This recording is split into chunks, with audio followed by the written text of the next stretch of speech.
High, কেমন আছো তোমরা সবাই? তোমাদের সাথে এই দিনের ব্লগটা আমি শেয়ার করতে পারিনি।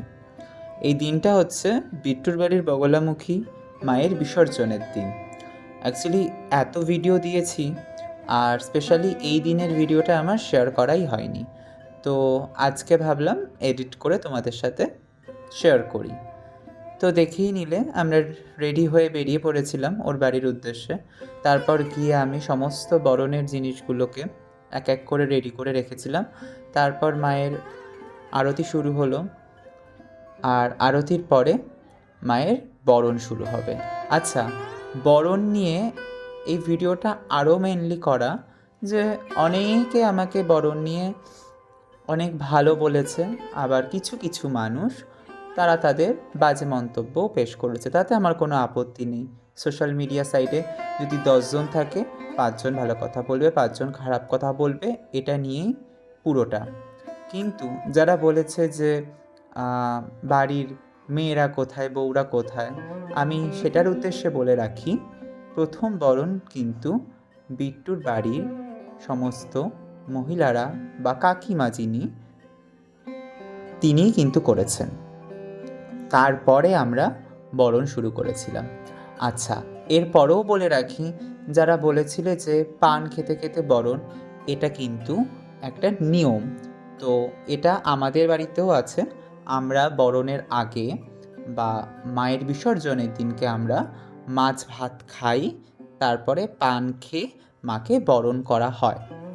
আচ্ছা, এরপর আসি ছেলেদের বরণ করা নিয়ে। কিন্তু সমস্যাটা শুধু ছেলেদের বরণ করা নিয়ে না, সমস্যাটা হচ্ছে আসলে আমাদের মতন মেয়েলি ভাব সম্পূর্ণ ছেলেদের বরণ করা নিয়ে। এখনও সমাজে কিছু শিক্ষিত মানুষ আছেন যারা আমাদেরকে এখনও সামাজিকভাবে মেনে নিতে পারেননি, তাই এই হেন বাজে বাজে মন্তব্য করেছেন। কিন্তু তাতে আমার বিন্দুমাত্র যায় আসে না।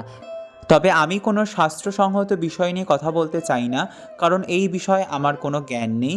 তবে এটা নিয়ম বা আচার, সুতরাং নিয়ম বা আচার যে পার্টিকুলারলি কোনো মেয়ে বা কোনো ছেলে করবে এমন কোনো কথা নেই। আমার যদি মন থেকে ভগবতীকে সেবা দেওয়ার ইচ্ছা হয়, তবে আমাকে আটকানোর কেউ নেই।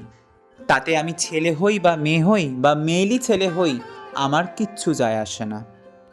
সুতরাং হাতে স্মার্টফোন নিলেই স্মার্ট হওয়া যায় না। নিজেদের শিক্ষা প্রয়োগ করতে শিখতে লাগে, বা নিজেদের ভাবনা চিন্তা বদলাতে শেখা উচিত আমার কাছে। আর আমরা এখানে কোনো নোংরামি বা অসভ্যতামি কাজ করিনি যে আমাদের লজ্জা লাগবে এটা পোস্ট করতে বা কিছু। সুতরাং আমার ভক্তি আমার কাছে। তোমাদের মধ্যে অনেকের এটা পছন্দ নাই হতে পারে, তবে এটাকে স্কিপ করে দাও। তবে বাজে মন্তব্য করে নিজেদের শিক্ষার পরিচয় দিও না। যাই হোক, আমি জানি তোমাদের মধ্যে অনেকেই আমাকে খুব ভালোবাসো। বিশ্বাস করো, যারা আমাকে ভালোবাসো আর যারা পজিটিভলি ভাবো, তাদেরকে নিয়ে আমি থাকতে চাই। নেগেটিভ মানুষজনদের আমি আমার জীবনে কোথাওই রাখিনি, আর আমি রাখতেও চাই না। যাই হোক, এরপরে আমরা অনেকটা আনন্দ করতে করতে মাকে গঙ্গায় নিয়ে আসলাম। এরপরে মায়ের বিসর্জনের সময় আবার আসছে বছরের অপেক্ষা। তোমরা সবাই ভালো থেকো, মা তোমাদের ভালো রাখুক, সুস্থ রাখুক। তোমাদের সাথে আবার অনেক কথা হবে, অপেক্ষা করো আমার জন্য।